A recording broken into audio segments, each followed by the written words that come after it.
اللہ نے تو آپ کو ہمارے لیے آئیڈیل اور نمونہ بنایا تھا، کیا ہم بھی اپنا اخلاق اللہ کے رسول سے لے رہے ہیں یا نہیں لے رہے؟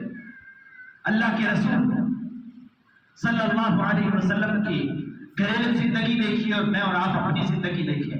اللہ کے رسول فرماتے ہیں خیرکم خیرکم لأہلی وانا خیرکم لأہلی، لوگوں تم میں سے بہترین انسان وہ ہے، اعلیٰ ترین انسان وہ ہے جو اپنے گھر والوں کے ساتھ اچھا ہے، جو اپنے بیوی بچوں کے ساتھ اچھا ہے۔ ایک خاوند اور ایک والد ہونے کے اعتبار سے میں اور آپ اپنے آپ کو دیکھیں کہ میرا کردار اللہ کے رسول والا ہے میرے گھر میں، میں اپنے بچوں کے ساتھ کیسے رہتا ہوں، میں اپنی بیوی کے ساتھ کیسا اخلاق روا رکھتا ہوں، میں اپنی اولاد کے ساتھ کیسے رہتا ہوں۔ کیا میرا اخلاق میرا کردار وہ ہے جو اللہ کے رسول کا تھا اپنے گھر میں؟ کیا ہمارے گھر والے کبھی ہمارے بارے میں پوچھا جائے تو یہ گواہی دیں گے کہ فلاں کا، میرے گھر والے کا، میرے بیٹے کا، میرے والد کا اخلاق تو ایسے ہے جیسے قرآن نے کہا ہے؟ کیا میں یہ دعویٰ کر سکتا ہوں، آپ یہ دعویٰ کر سکتے ہیں؟ کیا ہمارا کردار ایسا ہے؟ اللہ کے رسول تو میرے اور آپ کے لیے نمونہ ہے، جہاں نماز میں نمونہ ہے کہ ہم نے ہاتھ کہاں باندھنے ہیں، کہاں چھوڑنے ہیں، کیسے کھڑے ہونا ہے، کیسے رکوع کرنا ہے، کیسے سجدہ کرنا ہے، وہاں پہ اللہ کے رسول کا کردار اور اخلاق بھی تو میرے اور آپ کے لیے نمونہ تھا نا۔ ہم نے اس کو لیا یا نہیں لیا، یا ہم صرف یہ لے کے بیٹھ گئے کہ میری نماز سنت کے مطابق ہے اور باقی گھر میں میرے معاملات رشتہ داروں کے ساتھ کیسے ہیں، دوستوں کے ساتھ کیسے ہیں، میری تجارت کیسی ہے، میری کمائی کیسی ہے، حلال و حرام کی تمیز بھی کرتا ہوں یا نہیں کرتا، میں اپنے گھر والوں کے ساتھ کیسے رہتا ہوں، اپنے بچوں کو کھلاتا کیا ہوں، حلال کھلاتا ہوں یا حرام کھلاتا ہوں۔ اگر مجھے اس بات کی پرواہ نہیں ہے کان خلقہ القرآن، پھر میں نے نبی کا قرآن والا وہ اخلاق تو نہیں لیا، مجھے لینا تھا نا۔ اور صحابہ کرام نے لیا تھا، صحابہ کرام نے عمل بھی لیا تھا، عقیدہ بھی لیا تھا، اور اخلاق بھی اللہ کے رسول سے لیا تھا۔ آج ہم نہیں لے سکے۔ صحابہ کی مثال اگر لینا چاہتے ہیں تو حضرت ابوبکر سے لے کر ایک ادنا صحابی تک ایک ایک صحابی کا عمل، کردار، اخلاق اور ان کا عقیدہ آپ دیکھ سکتے ہیں اور سیرت کی کتابوں میں پڑھ سکتے ہیں۔ چند نمونے اگر میں اور آپ پڑھ لیں اور سمجھ لیں تو یقین جانیے کہ ایمان تازہ ہوتا ہے صحابہ کے ایمان کو دیکھ کے۔ یہی تو وجہ تھی کہ اللہ رب العالمین نے ان کے ایمان کو معیار بنایا اور فرمایا فَإِنَّ آمَنُوا بِمِثْلِ مَا آمَنْتُمْ بِهِ فَقَدِ اهْتَدَوْا۔ اگر لوگ دنیا جہان والے صحابہ جیسا ایمان لے آئے، ہدایت پا جائیں گے، کامیاب ہو جائیں گے، ہدایت ملے گی تو اس کو ملے گی جو صحابہ کے نقش قدم پہ چلے گا، جو اللہ کے رسول کے اسوہ کو لینے والے، جو اللہ کے رسول کے عقیدے کو لینے والے، جو اللہ کے رسول کے عمل کو لینے والے، جو اللہ کے رسول کے اخلاق کو لینے والے۔ آئیے سیدنا علی المرتضی رضی اللہ تعالیٰ عنہ کو دیکھتے ہیں کہ اللہ کے رسول ہجرت کے لیے جا رہے ہیں، اپنے بستر پہ سلا کے جا رہے ہیں، اور ایسا موقع ہے شاید ہمارے جیسا کوئی کمزور ایمان والا ہوتا اس بستر پہ رات کو سونا اس کے لیے شاید ممکن نہ ہوتا کہ میں کیسے اس بستر پہ سوؤں جہاں پہ سونے والے کو آج قتل کرنے کے لیے، شہید کرنے کے لیے عرب جمع ہو چکے ہیں۔ آج رات کو حملہ ہونے والا ہے، ہمارے ہاں تو کہیں اعلان ہو جائے نا فلاں شہر میں دہشت گرد داخل ہو گیا ہے، ہماری نیندیں اٹھ جاتی ہیں۔ اللہ کے رسول اپنے بستر پہ حضرت علی کو سلا کے جاتے ہیں اور یہ کہہ کے جاتے ہیں علی امانتیں دے کے صبح ہمارے پیچھے آ جانا۔ حضرت علی اس بستر پہ سوئے، رات گزاری، اور پوچھنے والے نے بعد میں پوچھا علی بتاؤ تو صحیح تم نے رات گزاری تھی یہاں، رات کو نیند بھی آئی تھی یا نہیں آئی تھی؟ علی رات کو نیند بھی آئی تھی یا غم و فکر میں رہے کہ ابھی کوئی آئے گا حملہ کر دے گا، اس پریشانی میں رہے، یا رات کو نیند آ گئی تھی؟ کہا آج کی رات جو نیند آئی ہے کبھی ایسی نیند آئی نہیں، آج کی رات جو سکون ملا ہے کبھی ایسا سکون تو ملا ہی نہیں تھا، کیونکہ کبھی یہ گارنٹی تھی ہی نہیں کہ صبح تک زندہ رہیں گے یا نہیں، لیکن آج کی رات تو گارنٹی تھی نا۔ اللہ کے رسول نے کہا تھا علی صبح امانتیں دے کے واپس آ جانا۔ آج کی رات جو سکون ملا ہے، آج کی رات جو اطمینان نصیب ہوا ہے، اور آج کی رات کے گزر جانے کا جو یقین تھا کبھی ایسا یقین تو تھا ہی نہیں حضرت سراقہ بن مالک، ان کو دیکھیے اللہ کے رسول ہجرت پہ جا رہے ہیں، آپ کا پیچھا کرتے ہوئے آپ کے قریب آ گئے، ایک دفعہ گھوڑا جو ہے زمین میں دھستا ہے، دوسری دفعہ تیسری دفعہ امان مانگتے ہیں، اللہ کے رسول لکھ کے امان ہی نہیں دیتے بلکہ بشارت بھی دے دیتے ہیں، سراقہ اس وقت تمہاری کیا حالت ہوگی جب کیسر و کسرا کے کنگن تمہیں پہنائے جائیں گے۔ حضرت سراقہ اپنی زندگی گزار رہے ہیں، اللہ نے ایمان کی دولت سے نواز دیا ہے، اور ایک وقت ایسا آیا سراقہ بن مالک بیمار پڑ گئے، اور ایسے بیمار ہوئے کہ لوگوں نے ہاتھ اٹھا دیے اور کہا سراقہ اب تم بچنے والے نہیں ہو، اپنی کوئی آخری بات ہے تو کر دو۔ کہا نہیں، ابھی مجھے موت نہیں آئے گی۔ کہنے والوں نے کہا سراقہ اپنی حالت دیکھتے ہو، لمبی امیدیں تو لگا کے بیٹھے ہو، آج ہم بھی لمبی امیدیں رکھتے ہیں لیکن بغیر اسباب کے رکھتے ہیں۔ حضرت سراقہ کہتے ہیں نہیں، آج مجھے اس بیماری میں مجھے موت نہیں آئی۔ کہا سراقہ اتنے یقین سے اتنے وصول سے کیسے کہہ رہے ہو کہ تمہیں موت نہیں آئے گی؟ کہا اللہ کے رسول نے فرمایا تھا کہ سراقہ وہ وقت کیسا ہوگا جب تمہیں کیسر و کسرا کے کنگن پہنائے جائیں گے، ابھی تو سراقہ نے وہ کنگن نہیں پہنے، کیسے موت آ جائے گی؟ اللہ کے رسول کی بشارت کے پورے ہونے سے پہلے میں مر نہیں سکتا۔ اور پھر کائنات نے وہ وقت بھی دیکھا کہ جب حضرت سراقہ کو لایا گیا، حضرت عمر کے دور میں حضرت سراقہ رضی اللہ تعالیٰ عنہ کو وہ کنگن دیے گئے، اور پھر وہ اللہ کے رسول کی بشارت پوری ہوئی۔ صحابہ اس قدر اللہ کے رسول کی باتوں پہ یقین رکھنے والے، اور پھر عمل اور کردار کے میدان میں دیکھیے حضرت عبداللہ بن رواحہ اور حضرت عبداللہ بن مسعود رضی اللہ تعالیٰ عنہ کے بارے میں حدیث میں یہ واقعہ موجود ہے کہ مسجد کے قریب آ رہے ہیں، حضرت عبداللہ بن رواحہ کے بارے میں بھی موجود، حضرت عبداللہ بن مسعود کے بارے میں بھی کہ اللہ کے رسول کا فرمان سنا، آپ خطبہ ارشاد فرما رہے تھے، حضرت عبداللہ بن مسعود راستے میں آ رہے ہیں، مسجد کے دروازے پہ پہنچے ہیں اور اللہ کے رسول کا فرمان سنا، آپ نے کہا اجلسوا، لوگوں بیٹھ جاؤ۔ اللہ کے رسول کی یہ آواز سننی تھی کہ حضرت عبداللہ بن مسعود دروازے پہ تھے اور وہیں بیٹھ گئے۔ اللہ کے رسول نے کہا عبداللہ تمہیں تو نہیں کہا کہ دروازے پہ بیٹھ جاؤ۔ کہا اللہ کے رسول جب آپ کی بات سن لی، جب آپ کا فرمان سن لیا، پھر وہاں سے قدم آگے بڑھا ہی نہیں سکتا تھا۔ اور قرآن بھی یہی کہتا ہے ما آتاکم الرسول فخذوہ، جو اللہ کے رسول دیتے ہیں اس کو مضبوطی سے تھام لو، اس کو پکڑ لو، اس کے ساتھ چمٹ جاؤ۔ وما نہاکم عنہ فانتہوا، اور جس سے اللہ کے رسول روکتے ہیں اس سے باز آ جاؤ، اس سے رک جاؤ۔ آج میں بھی مسلمان ہوں، آج میں بھی اللہ کے رسول کے ساتھ محبت کا دعویٰ کرتا ہوں، آپ بھی یہ دعویٰ رکھتے ہیں۔ کبھی دیکھیے کہ کیا میری زندگی ایسی ہی ہے کہ اللہ کے رسول کا فرمان آتا ہو لوگوں یہ کام کر لو اور ہم فوراً تیار ہو جاتے ہوں، اور اللہ کے رسول کا فرمان آتا ہو اس کام سے رک جاؤ اور ہم رک جاتے ہیں؟ کیا میرا کردار ایسا ہی ہے؟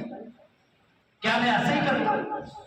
جب میرے معاملات ایسے ہیں کہ مجھے تو اللہ کے رسول نے کہا کہ تم نے دھوکہ نہیں دینا، تم نے غیبت نہیں کرنی، تم نے جھوٹ نہیں بولنا، تم نے تہمتیں نہیں لگانی، تم نے دوسروں کے اوپر الزامات نہیں لگانے، تم نے لوگوں کو لڑانا نہیں ہے، لیکن ہم ساری زندگی یہی کرتے ہو، ایک کی بات نہیں دوسرے تک پہنچا دی، ایک نے غلطی کی دوسرے کو جا کے سنا دی، ایک نے کوئی کام نہیں کیا اس کے اوپر الزام لگا دیا، تہمت دھر دی، اور پھر ہم سمجھے کہ نہیں ہم تو اللہ کے رسول کے ساتھ محبت کرنے والے ہیں۔ آج سارے محبت کا دعویٰ کرتے ہیں، اور اللہ کے رسول کے ساتھ محبت کیوں نہ کی جائے؟ اللہ کے رسول تو ہیں ہی ایسے جو سراپا محبت ہیں، جن کی شخصیت ہی ایسی ہے کہ اپنے تو اپنے، بیگانے بھی جن سے محبت کرتے ہیں۔ اور آپ سے محبت کیوں نہ ہو؟ کائنات میں لوگ کسی سے محبت کرتے ہیں یا اس کے احسان کی وجہ سے، یا اس کے حسن و جمال کی وجہ سے، یا اس کی خوبیوں کی وجہ سے، کائنات میں لوگ کسی انسان سے محبت کرتے ہیں۔ اور آپ تو ایسے ہیں کہ آپ کے احسانات دیکھے جائیں تو اللہ کے احسان کے بعد سب سے بڑے احسانات اللہ کے رسول کے میرے اور آپ کے اوپر ہیں، اور قرآن مجید اس بات کی گواہی بھی دیتا ہے لَقَدْ مَنَّ اللَّهُ عَلَى الْمُؤْمِنِينَ إِذْ بَعَثَ رَسُولًا مِّنْ أَنفُسِهِمْ، کائنات کے رب نے میرے اور آپ کے اوپر بڑے احسان کیے ہیں، ہمیں انسان بنایا ہے، یہ بھی رب کا بڑا احسان ہے. ہمیں مسلمان بنایا ہے, یہ بھی رب کا بڑا احسان ہے. ہمیں اللہ نے زندہ سلامت رکھا ہے, عقل و شعور سے نوازا ہے, یہ بھی رب کا بڑا احسان ہے. لیکن رب العالمین نے جتلایا ہے تو ایک احسان کو, لقد من اللہ علی المؤمنین, کہ اللہ کا اہل ایمان پہ یہ احسان ہے کہ اس نے اپنے آخری پیغمبر کو انہی میں سے بھیجا ہے. اور پھر آپ خوبیوں کی وجہ سے کسی انسان سے محبت کرتے ہیں نا, فلاں سخی بڑا ہے, فلاں بہادر بڑا ہے, فلاں میں یہ خوبی ہے, فلاں میں یہ خوبی ہے, میں اس وجہ سے فلاں سے محبت کرتا ہوں. کائنات کی ساری خوبیاں, سارے انسانوں کی خوبیاں ایک پلڑے میں رکھ دی جائیں, کائنات کے امام کی خوبی ایک خوبی دوسرے پلڑے میں رکھ دی جائے, آپ کی خوبیاں سب سے زیادہ ہیں, سب سے اعلیٰ ہیں, آپ کی خوبی سب پہ بھاری ہے, تو ان سے محبت کیوں نہ کی جائے؟ وہ تو ہیں ہی سراپائے خیر و محبت. تو کائنات کے امام سے محبت کا دعویٰ رکھنے والے کیا ان کی اطاعت بھی کرتے ہیں؟ کیا ان کی بات بھی مانتے ہیں؟ اور میں اور آپ کسی سے محبت کرتے ہیں نا, ایک سبب یہ بھی ہوتا ہے کہ مجھے وہ اچھا لگتا ہے, خوبصورت لگتا ہے. کائنات کے امام سے بڑھ کے تو اس کائنات میں کوئی خوبصورت دیکھا ہی نہیں گیا. اور حضرت حسان بن ثابت نے یہی کہا تھا, وَأَحْسَنُ مِنْكَ لَمْ تَرَ قَطُّ عَيْنِي وَأَجْمَلُ مِنْكَ لَمْ تَلِدِ النِّسَاءُ, کہ آپ سے بہتر اس کائنات میں کسی آنکھ نے دیکھا ہی نہیں ہے, آپ سے بہترین, آپ سے خوبصورت کسی ماں نے جنا ہی نہیں ہے. کَأَنَّكَ قَدْ خُلِقْتَ كَمَا تَشَاءُ, آپ تو ایسے پیدا ہوئے ہیں جیسے آپ چاہتے تھے. آپ کہتے چلے گئے, کائنات کا رب آپ کو بناتا چلا گیا. آپ تو اتنے خوبصورت ہیں, اور جن کے بارے میں کہنے والوں نے کہا تھا کہ حسن یوسف کا تذکرہ کرنے والوں ذرا یہ بھی تو دیکھو کہ حسن یوسف وہ ہے کہ جن کو دیکھنے والیاں ایمان نہیں لائی تھی, اپنے ہاتھ کاٹے تھے. اور میرے اور آپ کے امام کا حسن جمال تو ایسا ہے کہ کائنات کے لوگ ایمان لائے اور پھر اپنے گلے اور اپنی جانیں اللہ کے راستے میں قربان کرتے. لیکن یہ صرف دعوے نہیں, یہ صرف باتیں نہیں, اس کے پیچھے تقاضا یہ ہے کہ میں اور آپ اللہ کے رسول سے محبت کرتے ہیں تو آپ کی اطاعت کرنے والے بنے, آپ کی اتباع کرنے والے بنے, اپنا عقیدہ بھی آپ سے لیں, اپنا عمل نماز روزہ بھی آپ سے لیں, اپنا اخلاق اور اپنا کردار بھی آپ سے لیں. اگر میرا کردار اس بات کی گواہی نہیں دیتا نا کہ میں آخری نبی کا امتی ہوں, جو معاف کرنے والے, جو ایسے معاف کرنے والے ہیں کہ میں اور آپ کو کسی سے اختلاف ہو جائے نا, جھگڑا ہو جائے, کوئی تھوڑا سا اختلاف ہو جائے, اس پہ فتوے بھی لگاتے ہیں, انتقام کا بھی سوچتے ہیں, اور انتقام کے لیے تیاری بھی کرتے ہیں. خود نہیں لے سکتے تو کسی اور کو تیار بھی کرتے ہیں. لیکن اللہ کے رسول, آپ جانتے ہیں جب طائف سے واپس آ رہے تھے, آپ کو زخمی کر دیا گیا تھا, آپ کے پاؤں زخمی ہیں, لہولہان ہیں, اور پہاڑوں کا فرشتہ آگے اللہ کے رسول سے عرض کرتا ہے, اللہ کے رسول اجازت دیجئے ان طائف کے لوگوں کو پہاڑوں میں پیس کے رکھ دیا جائے. لیکن اللہ کے رسول نے پتہ کیا کیا تھا, مجھے اور آپ کو انتقام کا موقع مل جائے نا, ہم کبھی بھی نہ معاف کریں. اللہ کے رسول کو موقع ملا, اور ایسا موقع ملا جو یقینی ہے, فرشتہ رب کی اجازت سے آیا ہے, رب کے حکم سے آیا ہے, کیونکہ فرشتے لا یعصون اللہ ما امرہم ویفعلون ما یؤمرون, جو کائنات کا رب کہتا ہے فرشتے وہی کرتے ہیں. فرشتے نے آ کے عرض کی ہے, اللہ کے رسول اجازت دیجئے ان لوگوں کو ملیا بیٹھ کر کے رکھ دیا جائے. آپ کہتے ہیں اللہم اہد قومی فإنہم لا یعلمون, اللہ یہ جانتے نہیں ہیں, ان کو ہدایت دے دے, یہ جانتے نہیں ہیں, انہیں میری معلومات نہیں ہے, انہیں میری پہچان نہیں ہے, یہ میرے بارے میں جانتے نہیں ہیں, ان کو ہدایت دے دے. وہ کائنات کا رب جو اگر بدلہ لینا چاہتا اپنے پیغمبر کے ایک دشمن سے ایسا بدلہ لے سکتا تھا کہ کائنات کے لیے مثال بن جاتا, لیکن چند ایک کے علاوہ اللہ رب العالمین نے باقیوں کو ایمان کی دولت سے بھی نواز دیا. تو یہ ساری وجہ تھی تو اللہ کے رسول کا اخلاق تھا، آپ کا کردار تھا۔ اور کبھی ثمامہ بن اسال کو دیکھیے، اللہ کے رسول کے سامنے قیدی کی حیثیت سے لائے جا رہے ہیں، مسجد نبوی میں باندھا گیا ہے، اور اللہ کے رسول پوچھتے ہیں ثمامہ کیا حال ہے؟ کہتے ہیں حال پوچھتے ہو، قید کر کے حال پوچھتے ہو؟ کہا کوئی چیز چاہیے؟ کہا نہیں۔ کہا آزاد ہونا چاہتے ہو؟ کیا چاہتے ہو؟ کہا آزاد کرو گے تو احسان کا بدلہ دے دیا جائے گا، اگر قتل کر دو گے تو میرے خون کا بدلہ لینے والے بھی موجود ہیں۔ اللہ کے رسول ایک دن پوچھتے ہیں، دوسرے دن پوچھتے ہیں، تیسرے دن سوال کرتے ہیں، اکڑے ہوئے جواب ہیں، اور اس طرح کے گستاخانہ لہجے میں جواب دیے جا رہے ہیں۔ لیکن اللہ کے رسول صلی اللہ علیہ وسلم جنہوں نے کبھی اپنی ذات کے لیے کسی سے بدلہ نہیں لیا، اللہ کے رسول صلی اللہ علیہ وسلم نے حضرت ثمامہ کو چھوڑ دیا، صحابہ کو حکم کیا کہ اس کو آزاد کر دو، چلے گئے، واپس آ گئے اور آ کر کہنے لگے، اللہ کے رسول نے پوچھا ثمامہ خیریت ہے؟ واپس آ گئے ہو، تم تو چلے گئے تھے۔ کہا آپ نے آزاد تو کر دیا لیکن اپنا غلام بنا کے آزاد کیا۔ یہ غلامی کیسے ملی تھی؟ کیا آپ نے خرید لیا تھا پیسے دے کے؟ نہیں، پیسوں سے نہیں خریدا تھا، لیکن اپنے کردار سے، اپنے اخلاق سے خریدا تھا۔ آج ایک مسلمان اپنے بھائی کے ساتھ وہ معاملہ نہیں کر رہا، اپنی بہن کے ساتھ اچھا اخلاق نہیں ہے، اپنے ماں باپ کے ساتھ اچھا اخلاق نہیں ہے، جن کے قدموں کے نیچے جنت رکھی گئی، جن کی رضا رب کی رضا قرار پائی۔ اللہ کے رسول نے فرمایا رضا اللہ فی رضا الوالدین وسخط اللہ فی سخط الوالدین، کہ اللہ راضی ہوتا ہے تو ماں باپ کو راضی دیکھ کے راضی ہوتا ہے، اللہ ناراض ہوتا ہے تو ماں باپ کو ناراض کرنے والے سے ناراض ہوتا ہے۔ لیکن ہم تو ماں باپ کو بھی راضی نہیں کر سکتے۔ جو دنیا میں سب سے زیادہ راضی رہنے والے، ان کو بھی ہم ناراض کر بیٹھتے ہیں، بہن بھائیوں کو بھی ناراض کر بیٹھتے ہیں۔ اور میرے اور آپ کے پیغمبر کا اخلاق، میرے اور آپ کے پیغمبر کا کردار تو یہ تھا، آپ تو ہمارے لیے نمونہ اور آئیڈیل تھے۔ تو اس اعتبار سے کہ آپ تو دشمنوں کو معاف کرنے والے تھے، اور قرآن نے حکم بھی دیا تھا ادفع باللتی ہی احسن، اے پیغمبر آپ اچھے طریقے سے دفاع کر لیا کریں۔ آپ نے بدلہ دینا ہے نا، کسی کو جواب دینا ہے تو اچھے انداز سے دے دیا کریں۔ فَإِذَا الَّذِي بَيْنَكَ وَبَيْنَهُ عَدَاوَةٌ كَأَنَّهُ وَلِيٌّ حَمِيمٌ، اگر آپ کی کسی کے ساتھ کوئی دشمنی بھی ہے، آپ اچھے انداز سے جواب دیں گے، انتقام اچھا لیں گے تو وہ آپ کا دوست بن جائے گا۔ لیکن ہم تو انتقام لیتے ہوئے دوستوں کو دشمن بنا لیتے ہیں۔ اور اللہ کے رسول جو اخلاق، جو کردار دے کے گئے تھے کہ آپ تو ایسا بدلہ دیتے تھے کہ دشمن بھی دوست بن جایا کرتے تھے۔ آج مجھے بھی محبت ہے، آپ کو بھی محبت ہے، لیکن اس محبت کا کوئی ثبوت نظر نہیں آتا، نہ میرے اور آپ کے عقیدے میں نظر آتا ہے، نہ میرے اور آپ کے عمل میں نظر آتا ہے۔ اللہ کے رسول کا عمل، آپ کا کردار اور آپ کا عمل کیسا تھا؟ ام المؤمنین کہتی ہیں اللہ کے رسول آپ کے تو گناہ ہی نہیں ہیں، آپ تو معصوم ہیں، اور اللہ نے تو آپ کو معاف کیا ہوا ہے، آپ پھر بھی راتوں کو جاگ جاگ کے اتنی عبادتیں کرتے ہیں کہ آپ کے پاؤں پہ ورم آ گیا ہے، آپ کے پاؤں سوجے ہوئے ہیں۔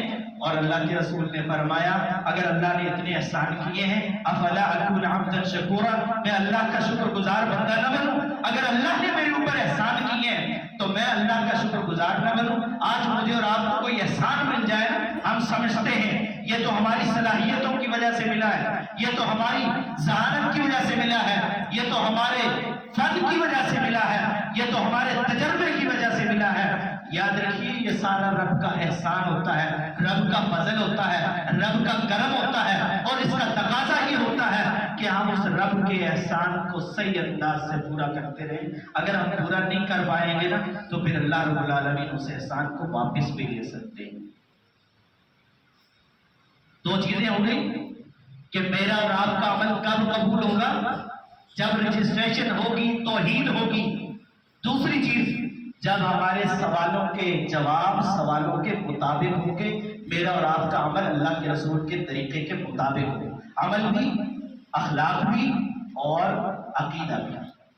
تیسری چیز تھی کہ اگر آپ نے پیپر تو اچھا حل کر لیا، لیکن آپ امتحان حال میں ایگزامینر کے پاس جمع کرا کے ہی نہیں گئے پیپر اپنا، آپ نے پرچہ تو حل کر لیا لیکن آپ نے جمع نہیں کروایا، تو آپ کو اس کے نمبر نہیں ملے۔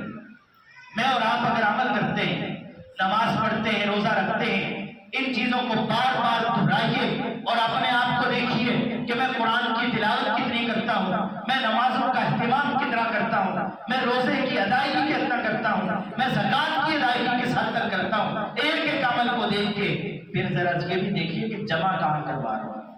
میں نے تو یہ سارے عمل جمع کروانے تھے اپنے رب کے پاس۔ قُلْ إِنَّ صَلَاتِي وَنُسُكِي وَمَحْيَايَ وَمَمَاتِي لِلَّهِ رَبِّ الْعَالَمِينَ کہ میری نماز، میرا روزہ، میری قربانی، میری زندگی اور موت تو میرے رب کے لیے تھی۔